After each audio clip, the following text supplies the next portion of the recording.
Muy buenas tardes, ¿cómo están? Estamos en el módulo número 2 de entrenamiento y desarrollo, así que bienvenidas a cada una de ustedes a este nuevo módulo. ¿Cómo están? Voy a saludar aquí, por favor, a Zaida, a Claudia, a Evelyn, María Luisa, María Ramírez, Mayra López, Paola y Reina. ¿Cómo están cada uno de ustedes? Pueden ahí habilitar sus micrófonos. Buenas tardes, arquitecta. Bien, gracias. Espero que todas estén bien. Me alegra mucho. ¿Las demás? ¿Qué tal? Buenas tardes, ¿cómo están? Yo estoy hoy conectada en dos computadoras, en el teléfono y en la computadora hoy, por eso le aparezco. Ah, perfecto. Ajá, María Ramírez y María Luisa. Ajá, gustan saludarlas. Igualmente. ¿Las demás? Buenas noches a todas. ¿Todo bien, Arqui? Aquí, esperando ahí con ansias que hay hoy para aprender en la clase. Ok, hoy hay muchas cosas. Vamos a entrar específicamente a ver diagnóstico y podríamos hacer 4 clases solamente de diagnóstico, pero tenemos que tratar de hacer que cada una de estas 4 sesiones les brinde los parámetros necesarios y esta semana estaré compartiendo algunos recursos adicionales que les puedan apoyar. Pero vamos a avanzar con varios aspectos en relación a ellos, ¿de acuerdo? Entonces, ahorita vamos a empezar y definitivamente vamos a iniciar con el aspecto de diagnóstico de necesidades formativas, porque cuando uno hace un programa de entrenamiento y desarrollo, de nada sirve cuando tú solamente dices, bueno, es que hay que hacer, hay que empezar a capacitar a las personas y de repente hay una reunión muy exitosa, por así decirlo, con directivos, con personas que están interesadas en que la empresa crezca mejor y establecen cierto tipo de capacitaciones. Si bien son importantes, es mucho mejor diagnosticar de una forma objetiva que permita llevarnos y encontrar las necesidades correctas y no solo bajo la perspectiva de los directivos, porque muchas veces una de las grandes condiciones es que el directivo cree que es una situación y probablemente los colaboradores nos van a llamar o nos van a indicar que es otra. Entonces son detalles importantes que tenemos que revisar y ampliar al respecto. ¿De acuerdo? ¿Sí? Ok. Entonces, excelente. Antes específicamente de entrar a todo el proceso, en la sesión número 2, nos quedamos específicamente con que antes de trabajar con el talento hay que trabajar con las personas, ¿sí? O sea, para poder desarrollar talento tenemos que conocer a las personas. Y para poder conocer a las personas, lo único que es indispensable es saber su comportamiento, cuáles son sus necesidades, cuáles son sus objetivos, etcétera, etcétera. Con base a ello, nosotros tenemos ciertos perfiles de puesto, pero cuando tú ves en el área de talento humano, siempre se describe el puesto, el tipo de empresa, las habilidades y características que necesitas de la persona, pero cuando está la persona y está trabajando contigo, hay colaboradores que son esenciales para ti, que están comprometidos, que tienen deseo de aprender, de actualizarse, de hacer una carrera en tu empresa. Y ese tipo de personas es esencial para todos nuestros procesos de desarrollo, porque son de alguna manera las que van generando ese perfil correcto de la empresa y sobre todo de la persona a quienes vamos a capacitar. Para ello vamos a hablar de un término que es relativamente nuevo y que es adaptado realmente a los procesos de formación basado en los aspectos de inbound marketing sobre todo, y viene de lo que se llama el buyer persona. Solo que en esta situación vamos a hablar específicamente del learner persona. ¿Qué es el learner persona? El learner persona es una representación. Ok. El learner persona es una representación semificticia de nuestro estudiante o de nuestro alumno ideal, basado en conjeturas bien fundamentadas. Esto es importante porque no es un perfil que, por ejemplo, solamente vayamos a destacar con base a algún tipo de estereotipo, por ejemplo, o es semificticio porque todos los datos que vamos a obtener son datos reales de entrevistas que vamos a hacer con ese tipo de colaborador que tiene deseo de aprender, que está comprometido, que le gusta participar, etcétera, etcétera, y que tiene ciertas habilidades, conductas y comportamientos que nos ayudan a destinar ese estudiante ideal, ese participante ideal de nuestros procesos formativos. Y es semificticio porque de alguna forma representa a ese grupo, ¿sí?, de participantes idóneos de los procesos formativos y que tendrá incluso, se llamará, por ejemplo, Alicia, Ana, se puede llamar Fernando, y le vamos a poner o a crear una historia basada en esas conjeturas fundamentadas en una investigación del proceso de encontrar el buyer persona. Entonces, vamos a destinar algunas preguntas que nos pueden ayudar al respecto y algunos tips que nos pueden hacer ver cómo es importante integrar este tipo de herramienta como lo que es el learner persona. Primero, ¿quién debería de crear el learner persona? Es una pregunta que podríamos tomarnos en cuenta, ¿no? Definitivamente los colaboradores de talento humano, todas las personas de recursos humanos en realidad, sé que los recursos humanos no solamente están diseñados para la formación y el desarrollo. Sin embargo, dentro de todas las áreas hay información muy relevante, desde nóminas incluso, ¿no? Desde las personas de selección, y en muchas de nuestras empresas, tal vez estos departamentos no están independientes, sino que forman parte de un todo de 10, 15 o 25 personas que realizan todas las tareas en conjunto. Entonces, el área de talento humano, de recursos humanos o de felicidad organizacional, como se llame en tu empresa, definitivamente va a tomar la iniciativa, pero necesita el apoyo de todo el equipo empresarial. ¿En qué sentido? Porque de alguna forma nosotros tenemos cierto tipo de experiencia, vamos a saber metodologías, instrumentos claves, etcétera, pero no siempre sabemos la experiencia diaria de un departamento o de un área. Cuando estuve, por ejemplo, en la administración pública, teníamos varios procesos y en la privada otros.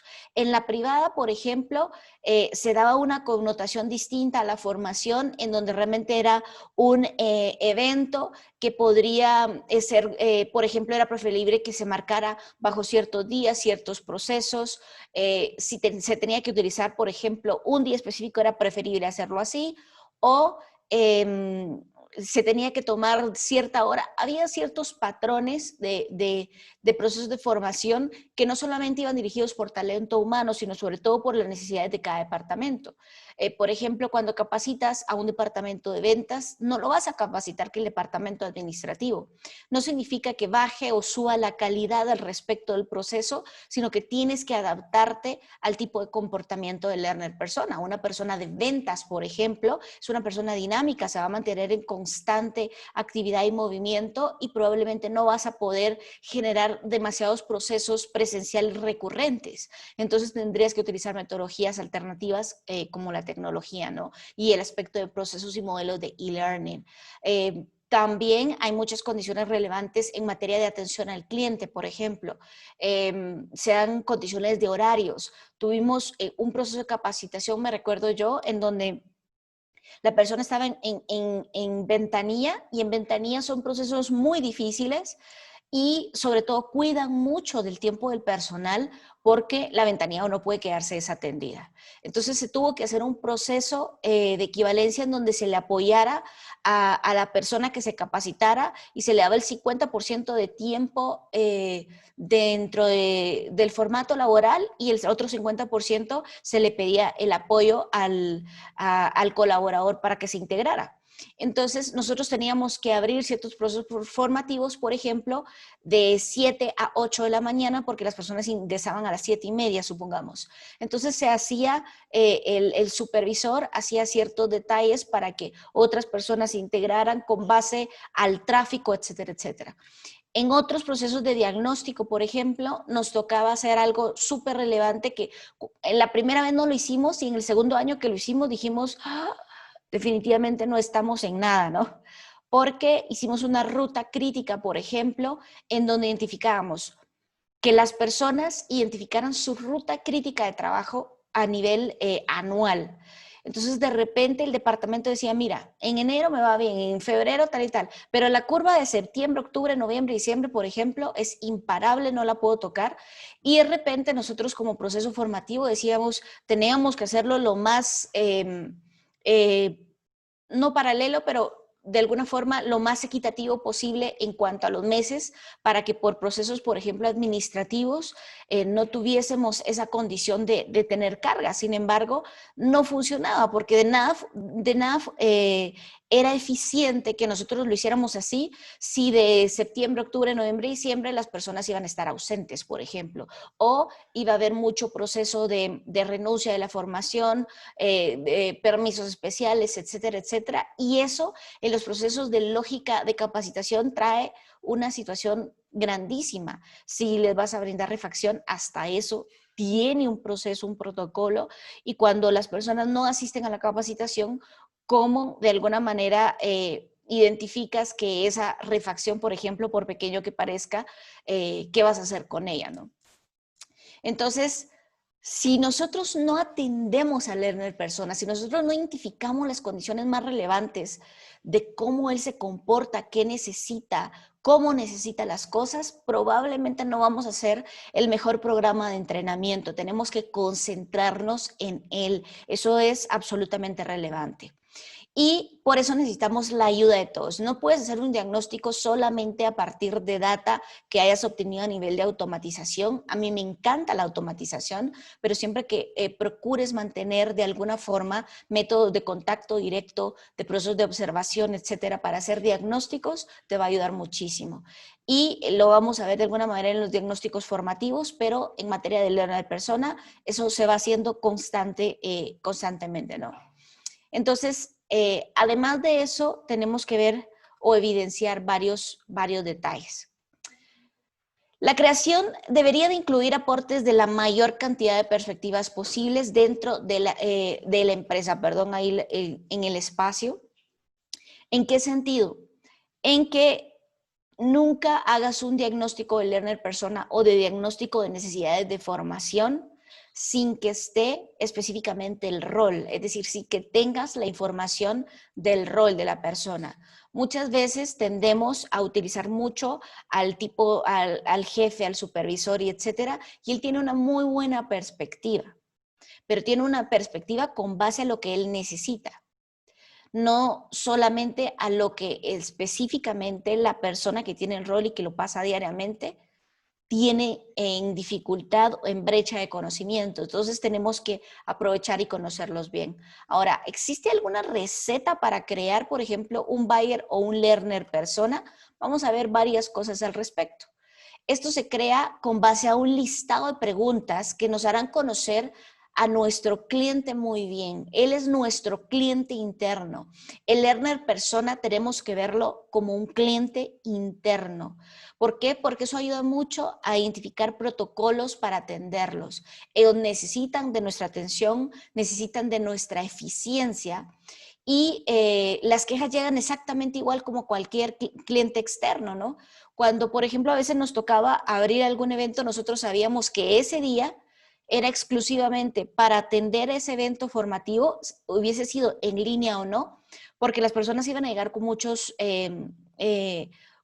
aportes de no puedo acceder a plataforma o a qué hora va a ser el evento, etcétera, etcétera. Y es exactamente como el cliente externo trabaja con los departamentos de atención, ¿no? Con ese tipo de preguntas frecuentes. Entonces, tu learner persona es tu cliente interno y necesita de toda tu atención y de todo tu conocimiento.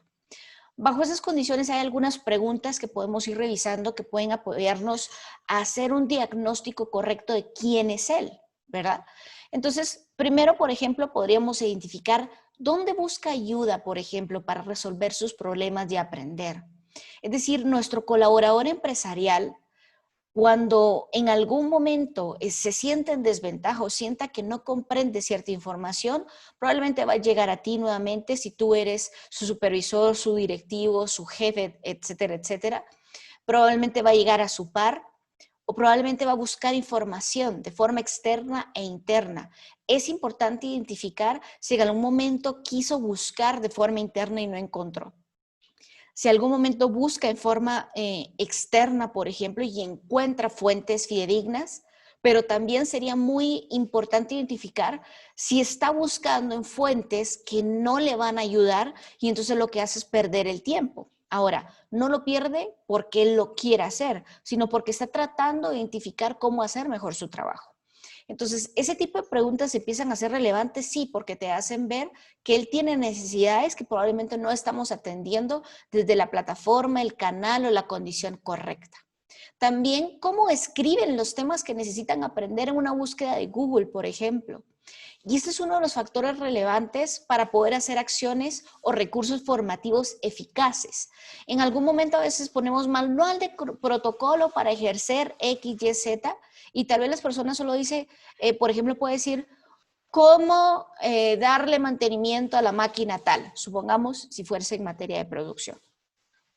Y entonces uno dice, la capacitación debería estar más destinada a ciertos aspectos y de forma tácita a condiciones más técnicas, por ejemplo, y aprender a saber cómo ellos buscan y qué necesitan es una forma de motivarlos a saber que vamos a conectar con sus necesidades clave y que no tenemos que ponerles nombres privilegiados al respecto. Si bien en la administración pública esto se deriva un poquito más allá de no solo hacer eso, sino a crear, por ejemplo, renglones específicos, porque ahí sí es importante generar, hay una base de códigos increíbles para generar procesos de formación, pero que también se pueden crear. Entonces, con base a generar un buen diagnóstico y una buena planificación, estés en la administración pública o privada, puedes hacerlo de forma efectiva. Además, es importante qué canales de comunicación prefieren para sus procesos de interacción. ¿En qué sentido esto?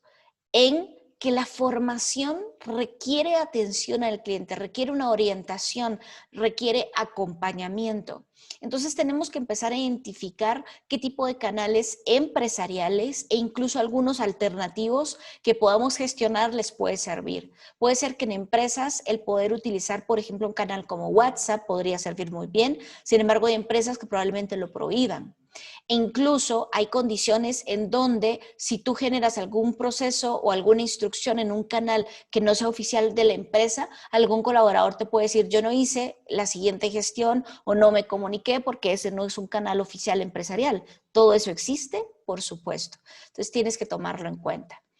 Información demográfica ayuda a definir el tono, el nivel, la informalidad. Esto es muy relevante a saber cómo está la generación empresarial. Es decir, con base a las áreas, ¿sí? Por ejemplo, en el área técnica, si los colaboradores son más jóvenes, si ya son más grandes, y todo este proceso es importante. También, obviamente, vincularlo al área de comunicación interna de la empresa, a saber cómo se maneja, si hay ciertos protocolos y sobre todo es importante entender incluso el entorno del learner persona en relación a qué tan cerca le queda el trabajo, qué tan lejos le queda el trabajo, qué tipo, por ejemplo, de recursos utiliza frecuentemente, se mueve en bus, se mueve en transporte privado, etcétera, etcétera. ¿Eso es relevante? Por supuesto. Hay veces que, por ejemplo, las empresas no tienen un espacio específico para capacitar, así que utilizan el alquiler de espacios y de repente los vas a llamar un sábado por X o Y motivo que es necesaria esa capacitación. ¿Y qué pasa si las personas no se pueden movilizar, tienen que pedir permisos externos, etcétera, etcétera, y no diagnosticaste eso previamente? Entonces, eso va a crear desventaja, puede crear molestia con el learner persona, etcétera. Así que de todo eso también tenemos que involucrarnos. En algunas experiencias que he tenido, por ejemplo, pasaba que específicamente por condiciones demográficas, de tono, de nivel, de informalidad, etcétera, a veces teníamos que viajar, otras veces agrupábamos a ciertos departamentos o incluso a ciertas divisiones regionales que pudieran viajar plenamente. El tipo de horario de formación también se manejaba, se vinculaba a que si había viaje, la formación tenía que ser de 8 horas para que se pudiera aprovechar todo el tiempo, por ejemplo, o de mediodía para que les diera tiempo a llegar. Y a veces cuando habían formaciones muy sectorizadas por el nivel jerárquico, por ejemplo, entender que habían personas que viajaban de Petén, entonces había que hacerles un proceso de protocolo, por ejemplo, para que tuvieran el proceso de alojamiento y luego se pudiera ingresar a la formación lo más pronto posible, etcétera, etcétera.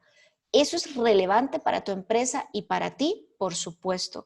Cada vez que tenemos la oportunidad de saber y conocer más a Learner persona, mejores decisiones formativas tomamos. De nada sirve tener al mejor expositor del mundo, a la mejor facilitadora, al mejor técnico formativo del mundo, si no le brindamos la experiencia correcta a Learner persona. ¿Sí? ¿Dudas hasta acá o algún aporte que quieran identificar con base a lo que estamos evidenciando en este momento? Licenciada, tal vez, no sé si me escucha. Sí, sí, claro. Gracias. Sí, sobre todo, por ejemplo, ahorita con el tema del tema de la pandemia, todo este tema ha venido, por ejemplo, nosotros en la empresa tenemos un área, es un jardín enorme, donde teníamos, incluso invertimos en toldo y en sillas, ahora que no se puede concentrar a las personas para capacitar, y todas las personas están en diferentes zonas, direcciones y departamentos. Yo tengo, bueno, me han puesto a mí un reto de cómo voy a crear las capacitaciones, ya que las personas, por ejemplo, tienen un contrato de aprendiz, donde me comprometo en 6 meses, darles 3 capacitaciones en 6 meses, y el reto mío hoy es cómo voy a hacer para capacitar mensualmente a 100 personas a distancia, y eso es un reto que lo tengo ahí y no logro despegar cómo hacer, porque hay personas que no tienen, a veces cuentan con internet, y no sé si hacerlo escrito, o sea, tengo que estar pensando en cómo modernizar esa fase de capacitación hoy en día. Sí, hay varias cosas que te podría servir y te voy a dar algunos tips que te pueden apoyar.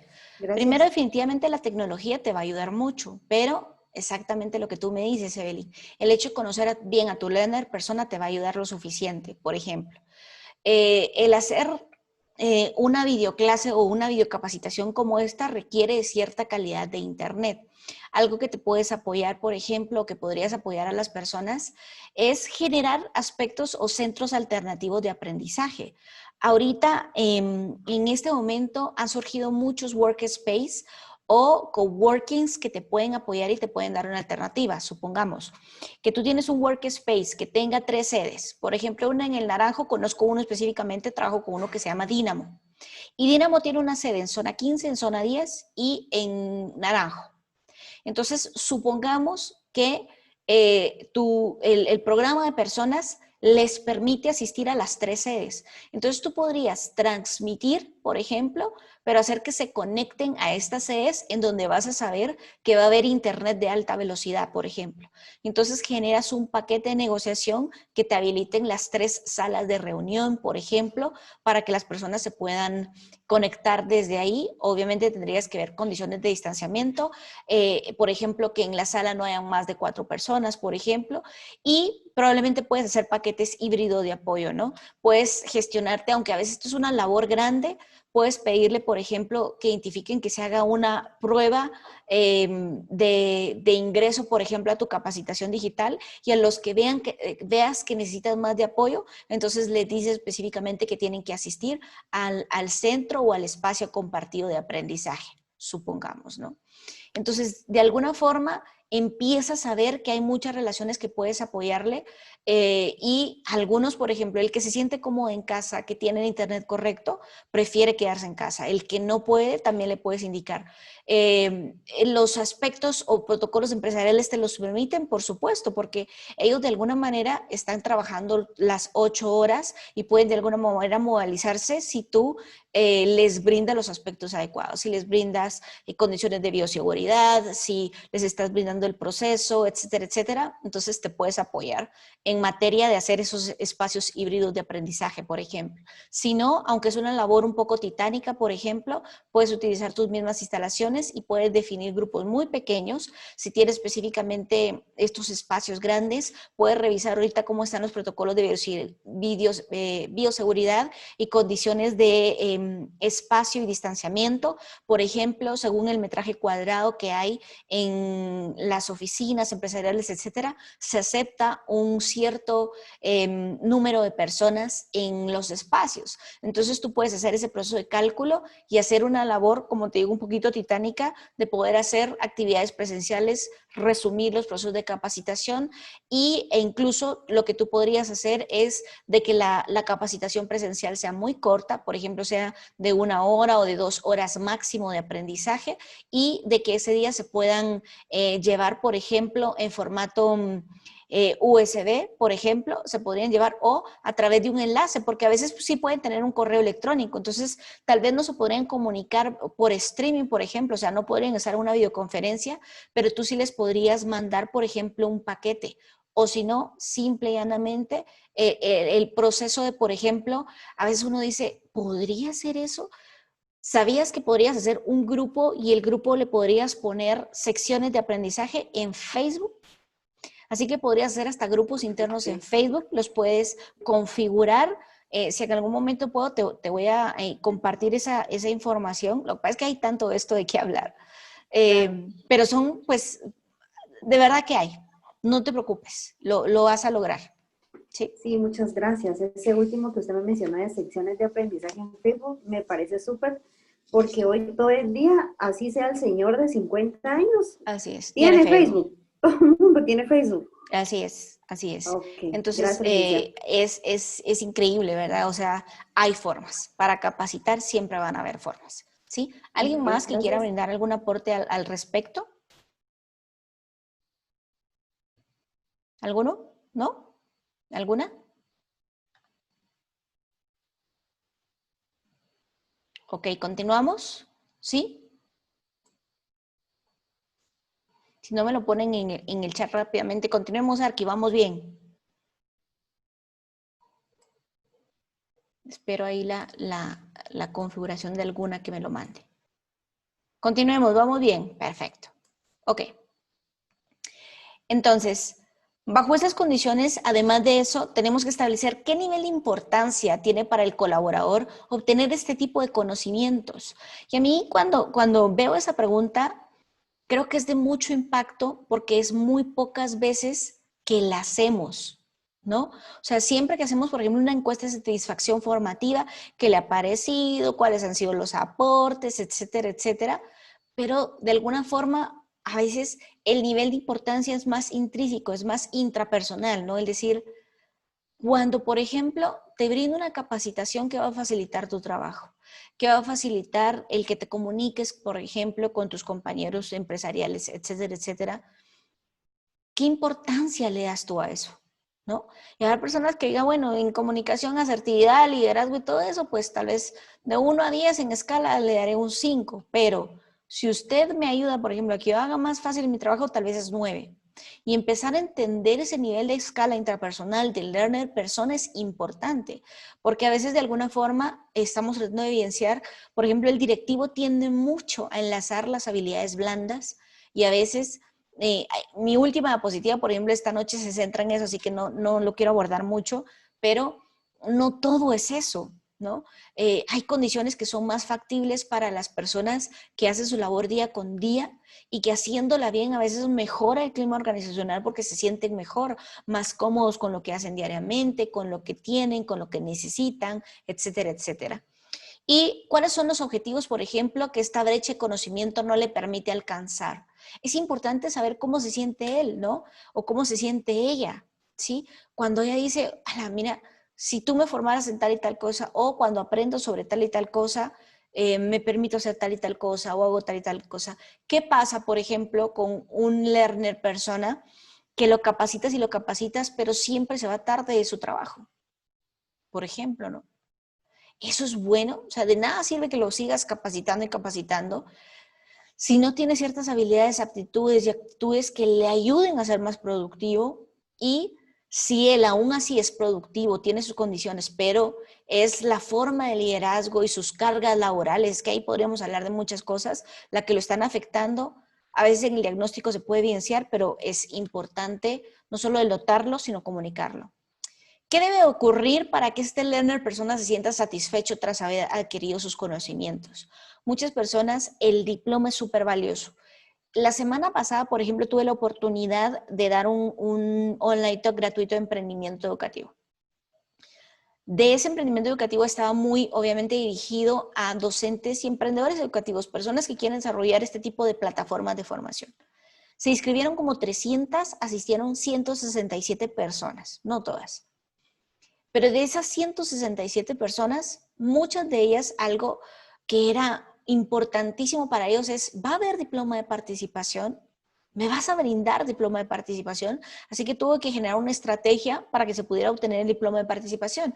Pero era algo que había vislumbrado con algunas personas con que estoy haciendo varias alianzas de desarrollo. Y cuando me percaté que eso empezó a salir, dije, oh, pues se la tengo que dar, o sea, tengo que satisfacer esa necesidad. Y otras personas se quedan simplemente encantados con saber de que les iba a compartir el contenido, por ejemplo. Entonces, ese tipo de detalles es importante, ¿no?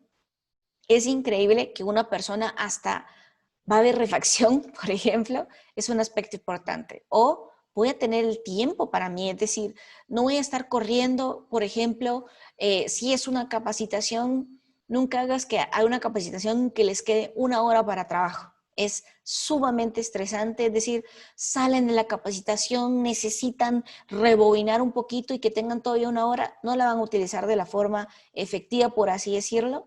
Entonces, siempre te recomiendo cuando hagas programas de capacitación, hágaslos de media mañana o de una mañana completa, por ejemplo, para que siempre sea productivo. Es decir, para que la sesión sea productiva y para que obviamente su horario laboral sea productivo. Pero, por ejemplo, también a veces lamentablemente utilizamos que la primera hora para gestionar nosotros, por ejemplo, como Departamento de Recursos Humanos, y la segunda hora, esa hora la persona está pensando en la capacitación. O sea, a veces lo hacemos con base a nosotros y no con base a ellos. Todo ese tipo de detalles hay que tomarlos en cuenta. ¿Qué aspectos de tu proceso de capacitación, por ejemplo, considera más confusos? ¿Se vale que nos digan todo eso? Es importantísimo que nos lo digan. Por ejemplo, a veces el simple hecho de decir, nunca sé cuándo me toca capacitación. No sé dónde está. ¿Se recuerdan que en algún momento hicimos ese diagnóstico y María Luisa me recuerdo que me dijo, yo sí sé cuál es mi plan individual de formación? ¿Te recuerdas, María Luisa?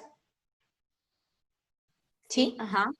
Pero, por ejemplo, algo que a mí me gustaba mucho era cuando no solo yo sé cuál es mi formación, sino que cuando todo el departamento sabe qué nos toca de formación.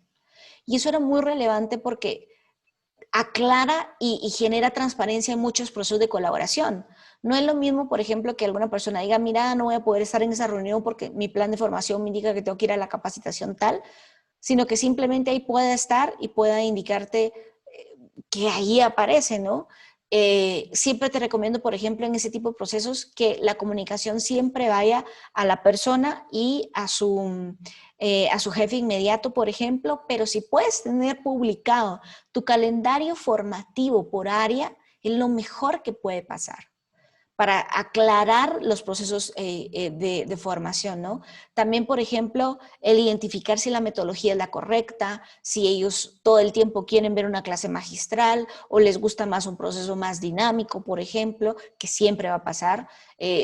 Las clases magistrales siempre necesitan de una intervención, es lo más enriquecedor que existe, ¿no? ¿Y cuáles son las características favoritas de la capacitación que se obtienen en tu empresa? Porque eso es relevante.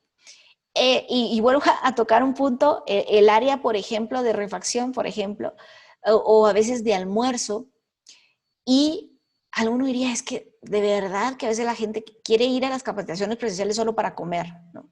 Pero hay muchos factores relevantes a eso. Personas, por ejemplo, de nivel operativo o las personas que están en el área más baja de jerarquía organizacional, por ejemplo, a veces el ir a un hotel, por ejemplo, y ser capacitados o el que les brinden su espacio es algo súper motivacional. Y para los directivos que tal vez en algún momento tienen este tipo de beneficios más seguidos dentro de una organización, a veces no es tanto eso, sino el mismo espacio de... Porque lamentablemente tenemos tantos vicios empresariales que en algún momento los almuerzos cotidianos se convierten en almuerzos ejecutivos, ¿no? Para discutir, hablar o emplear, y a veces este tipo de capacitaciones los logran sacar del contexto, que vuelvan a tener un almuerzo común y corriente o una redacción común y corriente sin necesidad de estar resolviendo problemas, por ejemplo. Entonces son detalles interesantes y sobre todo saber si incluso hay expertos específicos que les gustan mucho más a nuestro learner persona, ¿no? Y cuáles son las características de este tipo de capacitadores que hacen que esa experiencia sea satisfactoria. Además, ¿qué les gusta? ¿Qué les causa tanta satisfacción como para que deseen aprender más? Y a mí me gusta mucho ese aspecto. María Luisa, ¿levantaste la mano para algo? Sí, no, haciendo referencia a esa parte de la alimentación. Ajá. Pues aquí teníamos un curso, teníamos, porque ahorita ya no se puede, ¿verdad? De seguridad industrial, ¿verdad? Que duraba, pero no daban refacción. Pero, o sea, nosotros todos, la verdad que tipo 8 o 9 ya tomamos, aunque sea un panito con algo y así, ¿verdad? Pero cuando Claro. salíamos de la oficina para el área de capacitación, y siempre era eso el comentario en las capacitaciones muy buenas y todo, pero que dieran aunque sea algo de comer. La gente tenía hambre, ¿verdad? Y es que es lógico, ¿no? O sea, y a veces esto tiene que ser el gran banquete y el gran menú y esto y lo otro, pero, o sea, estás sacando, si dentro de tu clima organizacional, dentro de tu cultura en realidad, dentro de tu cultura organizacional, tú desarrollas estrategias como hay cierto receso, aunque sea de 10 minutos para que la gente pueda ir a tomar café o algo, o las personas tienen la posibilidad de una hora específica. A mí me pasaba que en una empresa en donde estaba me pasaban varias cosas en relación a la refacción, ¿no? Uno de ellos, en donde estuve una vez, era riquísimo porque a las 9, 10 de la mañana, como a las 10, había una hora específica, pasaba la señora con la carretita ofreciéndote café. Entonces sabías que a esa hora te tomabas tu café y de la misma forma en media hora retiraban las tazas y pues si tú querías te podían volver a hacer café, pero ya tenías que tú ir y ver si había o si tú tenías de forma individual. Y me tocó en otro trabajo, por ejemplo, que me parecía bastante curioso. En ese trabajo estaba específicamente Burger King en ese momento dentro de la institución, ¿no? Entonces, en ese nivel no pasaba el carrito de café. Entonces, a nosotros específicamente nos tocaba hacer dos cosas. O teníamos, por ejemplo, que bajar o subir a un nivel para ir a traer café a una hora, que eran las 10 de la noche, 10 de la mañana también. Había un receso como de 30 minutos en donde tú podías refaccionar, porque entrabas a las 7, ¿no? Pero como si hacías eso era casi que estar velando el café, o sea, tenías que subir o bajar y estar esperando y de alguna manera eso era un poco improductivo. Así que algo que nos tocaba hacer era que ibas a comprar tu café a Burger King, pero obviamente en los procesos de economía, pues estar yendo a comprar el café era definitivamente un proceso. Y a mí me gustaba mucho el café con leche. Así que en las tardes, por ejemplo, pedía un refill. Tú podías pedir el refill de café, ¿no? Entonces, en las tardes yo compraba un café diario. Eso definitivamente en la mañana mi café diario. Pero en la tarde lo que hacía era que por el refill con café con leche específicamente, me recuerdo que me cobraban como $2.50. Así que apartaba mis $2.50 y entonces ya solo llegaba a pedir un refill con café y $2.50. Ahora, de alguna forma era cómodo para mí, pero sin embargo seguía siendo para ese nivel como no es posible que para tomar mi taza de café pues tenga que hacer todo este tipo de gestiones. Eso es importante, por supuesto, es parte de la cultura y los procesos de capacitación y formación deben de evidenciar que son parte de la cultura y que no van a tener reglas completamente nuevas. No sé si me explico de ese proceso. ¿Sí? ¿Alguien que quiera aportar desde ahí? ¿Alguna?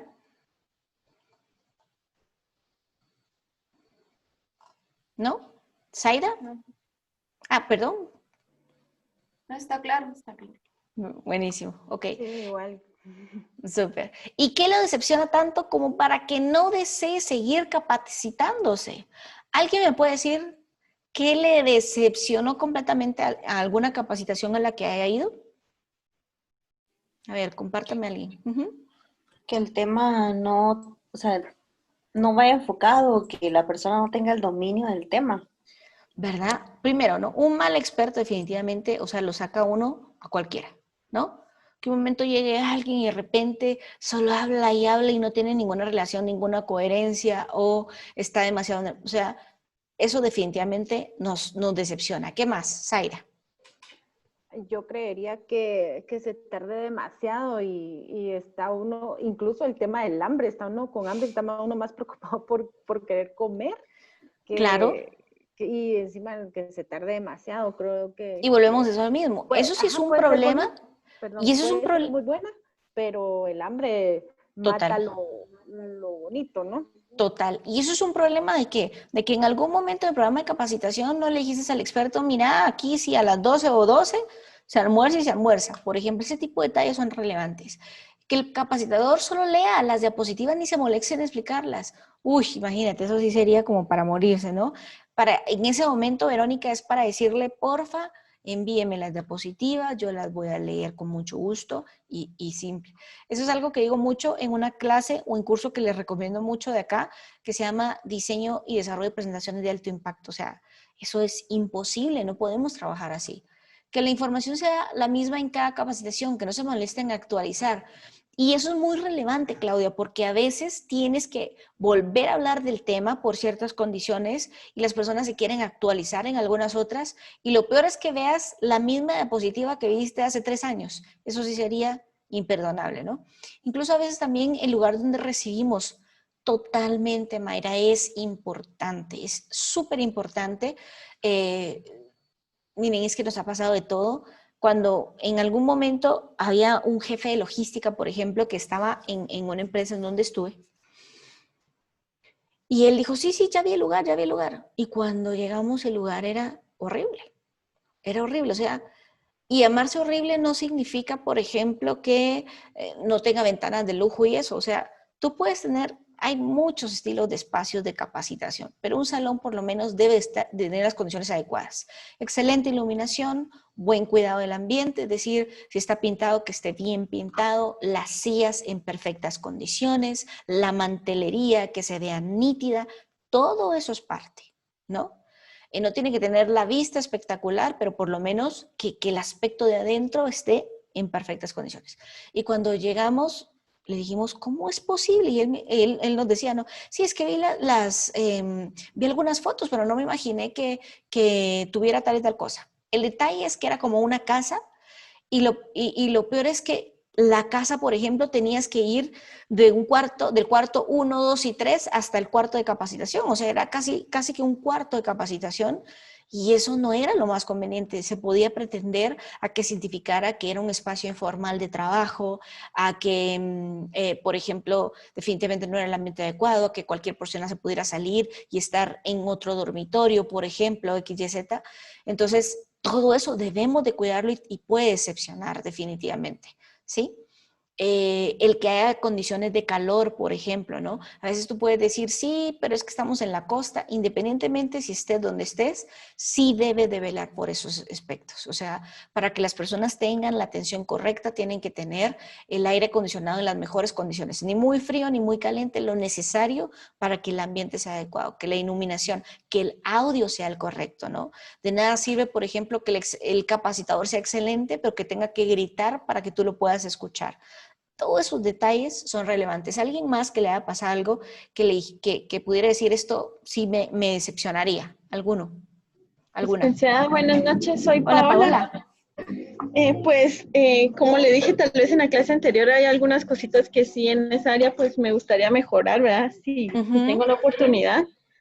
Porque lo que nos pasa con el capacitador es que entra, por ejemplo, media hora, se sale 15 minutos, vuelve a entrar, ¿verdad? Y los deja con una presentación ahí nada más. Y yo le digo a mi jefa, ¿cómo es posible que no le preste la atención adecuada y se enfoque en lo que tiene que hacer, Y en ¿verdad? esos 15 minutos, ¿por qué sale? A tomar agua, a tomar su café y los pobres muchachos adentro, ¿verdad? Entonces yo le Claro, digo, claro. no, eso no funciona así, ¿verdad? O sea, Por si favor, quieres terminar. Ajá, sí, por favor. Ajá, entonces, y a veces me gustaría, digo yo en mi cabeza, hacerles una evaluación en relación a esa capacitación que reciben para que ella se dé cuenta de que tal vez no el aprendizaje o no está bien enfocado en lo que realmente tiene que hacer, ¿verdad? Hazla de forma inmediata. Yo te diría, 1, hazla de forma inmediata. 2, dale un programa que seguir y dale las reglas del juego. Es decir, tu capacitador incluso puede ser interno. Aún siendo interno, tú le pides el apoyo. Mira, todo es cuestión de gestión. A uno le toca hacer de todo cuando está en este proceso. Y por ejemplo, cuando el capacitador es interno, tú creas una alianza específicamente con el departamento que te vas a ir al capacitador. Pero una vez lo creas y ya está oficialmente la contratación interna, por así decirlo, del capacitador, tú puedes sentarlo en una entrevista y decirle, te cuento cuál es la metodología de trabajo de la capacitación, tienes esto y esto y esto.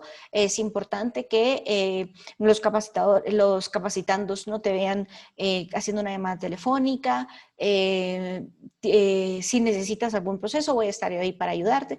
Y las intervenciones emergentes son muy oportunas. En algún momento me recuerdo que a veces nos tocaba en los departamentos, obviamente ahí teníamos los recursos necesarios, entonces se tenía la oportunidad de que estaba alguien de logística, ¿sí? De logística formativa, entonces él estaba en todo el evento. Y el proceso oportuno era súper necesario, ¿no? Si tú veías que a los 10 minutos no estaba, empezaba de logística a llamar, a ver, a verificar, etcétera, etcétera. Y si en algún momento, por ejemplo, él identificaba que se tenía que salir para alguna situación, se le dedicaba, mire, ¿qué pasó? ¿Qué necesita? ¿Por qué tal y tal? Pues siempre había alguien que podía atender y intervenir en ese proceso, ¿no? La evaluación de satisfacción es imprescindible. Imprescindible. Te ayuda para muchos aspectos. Te ayuda a hacer muchos procesos de mejora y es indispensable que lo hagas. Pero hay formas que te pueden ayudar para que también esto no sea monótono. Sin embargo, la data lo es todo. Así que es súper relevante y qué bueno que lo evidencias y haz los cambios que puedas y que te van a ayudar muchísimo. Este tipo de preguntas las puedes hacer de muchas formas, las puedes hacer en entrevistas, en encuestas de satisfacción podrías conocer mejor a tu learner persona, puedes hacer varias cosas. De hecho, cuando veamos todos los métodos, por ejemplo, para diagnóstico de formación, te vas a dar cuenta que en el mismo diagnóstico de formación puedes ir observando y mejorando tu learner persona, estableciendo cómo es él. Pero hay un ejercicio muy bonito que se llama mapa de empatía que te recomiendo y que podrías aprovechar para generar específicamente esta gestión. Los mapas de empatía se utilizan para muchas cosas, pero para los procesos formativos te podrían servir muy bien. Voy a tratar de ir con las agujas del reloj, es decir, que voy a iniciar desde qué piensa hacia el lado derecho, qué ve, qué dice, qué hace, y por último voy a ver esfuerzos y resultados para que lo podamos platicar de la forma correcta, ¿sí? Entonces, número 1, por ejemplo, dice qué piensa y qué siente dentro del mapa de empatía. Lo que realmente le importa, principales preocupaciones, inquietudes y aspiraciones. Aquí lo podrías enfocar de una forma global, pero obviamente tú quieres conseguir el learner persona. Entonces vas a hacer un mapa de empatía enfocado a qué es lo que realmente le importa en relación a su proceso formativo, cuáles son sus principales preocupaciones de no estar capacitado, sus inquietudes, cuáles son sus aspiraciones, que él te puede decir, me gustaría formarme por esto y esto, por tal y tal cosa, o cada vez que me dan conocimiento de tal y tal, enriquece mi aspecto de tal y tal cosa. Me gusta, por ejemplo, formar a mí, yo tengo todos los diplomas con los que me he capacitado, las horas de formación, etcétera, los recursos que me comparten, todos esos me gusta utilizarlos, etcétera, etcétera. O me gusta incluso capacitarme porque yo quiero también capacitar a los demás. Es decir, esta primera área es poder vincular y decirle a la persona qué piensas y qué sientes. ¿Qué te hace sentir cada vez que te formas? Me da felicidad, me da tranquilidad, me da seguridad, me da satisfacción en los conocimientos que yo sé. Hay muchas capacitaciones que incluso solo sirven para confirmar el nivel de conocimientos que tienes y eso es bueno, por supuesto que también es bueno. Entonces, puedes generar este proceso de mapa de empatía, funciona súper bien y de hecho es un ejercicio que vamos a abordar. ¿Qué ve, por ejemplo, no? Es importante saber lo que él ve, cuál es la perspectiva, o sea, estos participantes y colaboradores a los que forman, ¿qué ven en su entorno? ¿No? ¿Qué ven en su empresa? ¿Cómo la ven? Eso es relevante. ¿Cómo ven su departamento? ¿Cómo ven su área de trabajo? ¿Ven que necesitan capacitación, que no necesitan, que se les da, que no se les da? ¿Cómo ven a sus amigos? ¿Cómo ven a sus compañeros, por ejemplo? ¿No? ¿Qué ven en ellos? ¿Ven personas más capacitadas que ellos, menos capacitada que ellos? Toda esa perspectiva de qué ve es importante saber lo que reconoce. ¿Qué ve en el mercado, en su entorno? Específicamente en qué dice y qué hace, es todo eso, todo lo tangible que tú puedes identificar en esa persona pero es importante que él lo diga. Cuando hacemos mapa de empatía, es realmente una entrevista dirigida a saber qué piensa, qué siente, qué ve, qué dice, qué hace, y a poder decir, por ejemplo, cuando tú estás con, por ejemplo, tus compañeros, tus colaboradores, ¿qué te gusta hacer? ¿No? ¿Qué les dices? ¿Cómo te comunicas con ellos? Esa es una forma de saber el qué dice y qué hace, ¿no? Comportamientos a los clientes de la empresa, por ejemplo, ¿no? Cuando te toca, por ejemplo, atender a alguien, ¿qué te gusta decirle de nuestra empresa? ¿Cómo te gusta percibirte o brindarle atención a la persona, a los clientes, tanto internos como externos? ¿Qué oye? ¿Sí? ¿Qué crees que dicen tus compañeros de ti? ¿Qué crees que dice tu jefe de ti? Recuerda que esto es un mapa de empatía y es para saber desde la perspectiva de la persona qué es lo que piensa y siente, lo que oye, lo que puede ver, qué es lo que dice, cosas tangibles que él desarrolla. En el caso también de qué oye es poder identificar lo que dice, por ejemplo, las personas influyentes. Eso es muy relevante porque llegas a identificar incluso qué tipo de liderazgo es el más afín a esa persona, qué es lo que más lo conmueve o influye en él, ¿no? Es increíble, pero podríamos identificar rasgos, por ejemplo, de comportamiento en relación a si les gustan más capacitadores femeninos, capacitadores masculinos, en qué tipo de cosas les gustan más capacitadores femeninos, masculinos. Aquí podrías ver un detalle muy relevante en materia de empatizar realmente con el learner persona.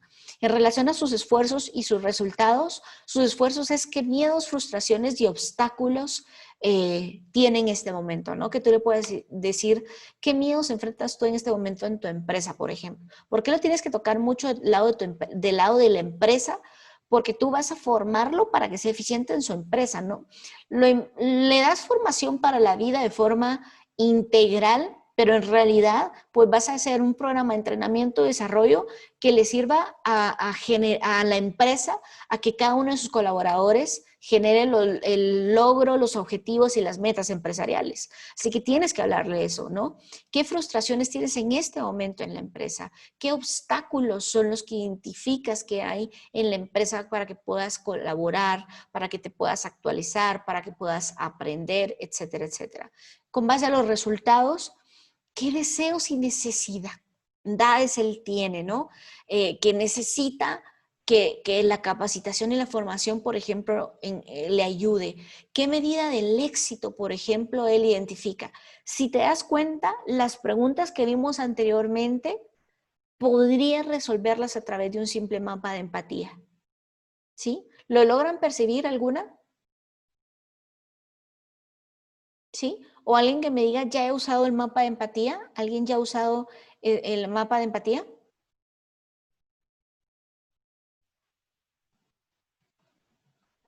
No, licenciada, yo no. ¿No? ¿Ok? Mayra tampoco dice, ok.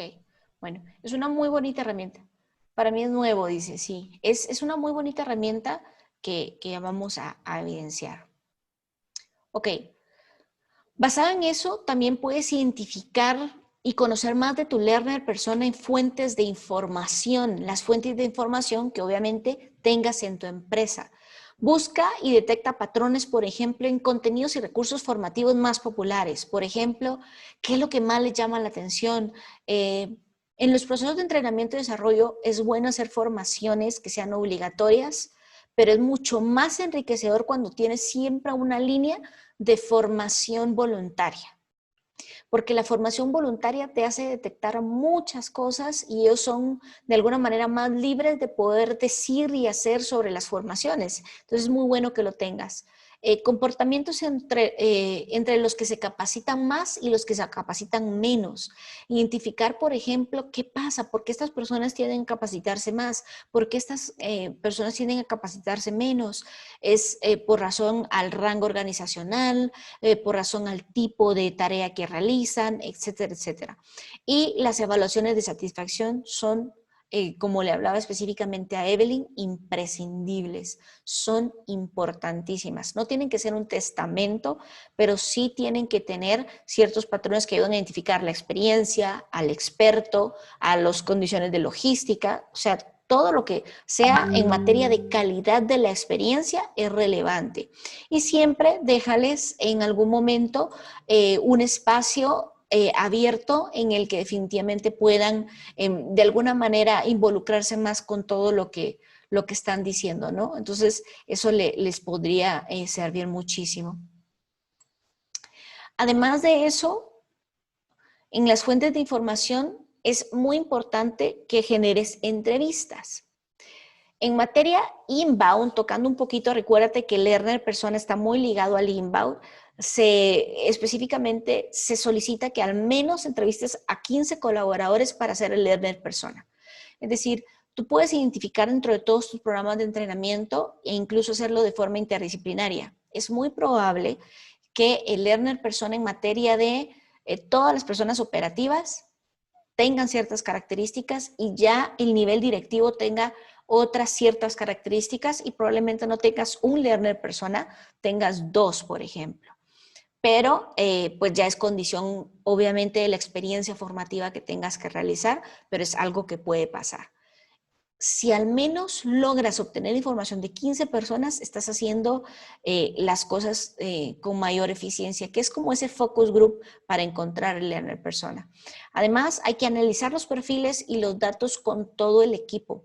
Es muy importante verificar qué se logra recabar y qué aún falta por recabar para saber si se necesita hacer algún otro instrumento que te ayude a identificarlo. Siempre trata de buscar consenso, trabaja en una primera versión con que puedas experimentar, verificar y mejorar. Es decir, ¿qué vas a hacer con el learner persona cuando lo tengas? A él le hablas. Te comunicas como él quiere que se comunique, lo haces en los canales que él quiere que se comunique, haces un programa de entrenamiento como a él le genera mayor satisfacción, etcétera, etcétera. Dice, aquí puede aplicar algún buzón de sugerencias, también te sirve. También te sirve el buzón de sugerencias. Siempre algo que es muy importante, Evelyn, es traten que la data se digitalice lo más rápido que se pueda para que ustedes la puedan analizar más rápido. No es lo mismo, por ejemplo, cuando aún así tengas, por ejemplo, respuestas libres, por ejemplo, trata de que se logren recabar y buscar los comunes denominadores y empezar a ejecutarles algún patrón de comportamiento de esas preguntas es sumamente relevante. Y definitivamente se pueden obtener buzón de sugerencias. Ojo, el buzón de sugerencias formativas no equivale a una evaluación de satisfacción, porque en el buzón de sugerencias probablemente siempre te van a decir lo mejor y lo peor, pero no todos los aspectos que integran la capacitación. Tú necesitas saber si el experto fue bueno, si el ambiente en donde desarrollaste la formación fue bueno, si el contenido fue bueno, por ejemplo, y si evidencias que ellos pueden, una evidencia que demuestra que ellos pueden aplicar eso. Porque a veces de nada sirve que el experto sea muy bueno, pero que ellos no conecten me formé en esto porque esto me va a ayudar a aplicarlo de esta forma. Entonces, esa evaluación de satisfacción no es solo de logística, no es solo de saber si la refacción estuvo buena o si el capacitador lo hizo muy bien, ¿sí? Es una evaluación para identificar una satisfacción de aprendizaje, ¿no? ¿En qué puedo aplicarlo? ¿Cuáles fueron los puntos más relevantes que identifiqué de la... Es decir, esa evaluación de satisfacción se analiza, se hace a conciencia y definitivamente con base a los objetivos formativos. ¿Sí? Eso es importantísimo. ¿Sí? ¿Algún aporte hasta acá? ¿Alguno? ¿Alguna?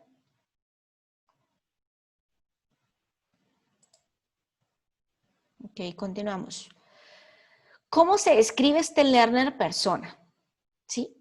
Así como lo ves acá y con todo lo que puedas hacer. Cuando tú describes a un learner persona de esa manera, dejas de hablarle a los de operaciones, a los de fulano, a los de mengano, a los del área de no sé qué, ¿sí? Empiezas a tener una identificación mucho más empática con el learner persona a quien capacitas. Entonces, mira cómo se redactaría, ¿no? Carolina colaboradora. Le pongo un adjetivo que de alguna manera me haga entender su mejor aptitud o actitud, supongamos, ¿no? Entonces, Carolina colaboradora es una trabajadora comprometida. Lleva más de 5 años en la empresa y ha estado en más de un puesto dentro de la misma. Tiene 32 años de edad. Lógicamente aquí vas a poner una media. Eso no significa, es probable que, por ejemplo, el learner persona en un departamento específicamente, si quiere hacer un learner persona solamente para un área de trabajo porque es muy grande, por ejemplo, probablemente hagan de muchas edades, pero si de las 20 personas, 15 son de 30, pues les pones 30, ¿sí? Y tiene a su cargo un equipo de trabajo. Su perfil demanda que deba trasladarse de forma constante y la tecnología le apoya para la gestión diaria. Le gusta el compartir con sus compañeros y también es una persona que cuida mucho el tiempo que pasa con su familia. Si tú ves este perfil, por ejemplo, ¿sí? ¿Alguien de ustedes tiene algún perfil similar? ¿Sí? ¿Alguna de ustedes se identifica con este tipo de perfil? Yo, ¿Sí? María pero Luisa. menos por la Menos por él, por la edad. Ajá, ok. Pero entonces empiezas a ver que hay cierta empatía, ¿no? Te puedes conectar con un perfil como este. Pero entonces ya no hablas solo de que se quiere formar, sino, ojo, tiene un sentido de pertenencia a la empresa porque está por más de 5 años. Ya le puedes hablar de cosas complejas. Ya no necesitas estarle recalcando que es una gran empresa. Ella sabe que es una buena empresa, ¿sí? Tiene cierta edad, por lo menos va a tener algunos detalles. Quiere crecer en la empresa, no ha estado de forma estática, por ejemplo. Tiene una demanda de trabajo constante, la tecnología es una gestión diaria, así que podría tomar procesos híbridos de formación digital como de formación presencial. Le gusta compartir con sus compañeros, es decir, podría tener programas formativos que genere una intervención constante por equipos, por ejemplo. También es una persona que cuida mucho el tiempo que pasa con su familia. Eso significa que haz programas que no hagan sentir que realmente quitó un espacio familiar por formarse, porque a pesar que ame a su empresa, lo va a poder hacer una vez, pero si después se lo haces una y otra y otra y otra vez, probablemente vas a bajar el nivel de satisfacción que esa persona tenga. Entonces, cuando le hablas a Carolina, entonces ya no hablas ay, sí, es que tengo que capacitar aquí a la empresa, le hablas hay muchas Carolinas por capacitar, hay muchos Antonios por capacitar, ¿no? Antonio el aprendiz, supongamos. Entonces empiezas a hacer esta forma novedosa de llamarle a tu learner persona y cuando, por ejemplo, hay algo que a mí me gusta hacer mucho cuando hago formación que se llama campaña de expectación y es de poder mandarles breves spots o publicaciones, por ejemplo, de ¿estás listo? Ya viene la formación de tal y tal, estamos a 3 días de comenzar, ya revisaste tu plataforma o ya identificaste tal y tal, recuerda que, etcétera, etcétera. Ese tipo de gestiones son relevantes, pero le empiezas a hablar a esas personas, ¿no? Que tienen una vida empresarial, que tienen ciertas actitudes, que tienen ciertas destrezas, y entonces vas desarrollando los learner persona que sean necesarios. En el área de marketing es muy difícil hacer muchos learner persona porque a veces tienes un solo producto y no puedes atender a tantas personas y hablarles comunicacionalmente a muchas personas, pero en materia académica a veces sí es importante que tengas varios learner persona porque de hecho cuando haces una planificación o un tipo de programa de entrenamiento es un producto diferente, no es el mismo producto. Inclusive a veces podrías dar liderazgo y no necesariamente vas a dar el mismo estilo de liderazgo o las mismas estrategias de liderazgo para supervisores que para el área ejecutiva, por ejemplo, de la empresa. Entonces son detalles que tenemos que tomar en cuenta. Los learner persona pueden evolucionar con base a las condiciones de la empresa, con base a la tecnología, los perfiles. El crearlos y nutrirlos va a ser una tarea de nunca termina. Que nunca va a acabar, que siempre va a tener un proceso de mejora. Eso no significa que tengas que hacerlo por completo, simplemente vas a ir integrándole ciertos elementos o actualizar ciertos elementos, pero mientras más conozcas a tu learner persona, va a ser mucho mejor. ¿Sí? ¿Dudas hasta acá? ¿Con el Learner Persona? ¿No? Ok. Muy bien. Hoy nos vamos a ir a un receso rápido porque después vamos a ver lo que es diagnóstico y necesidades de formación y por último vamos a hacer una práctica en vivo.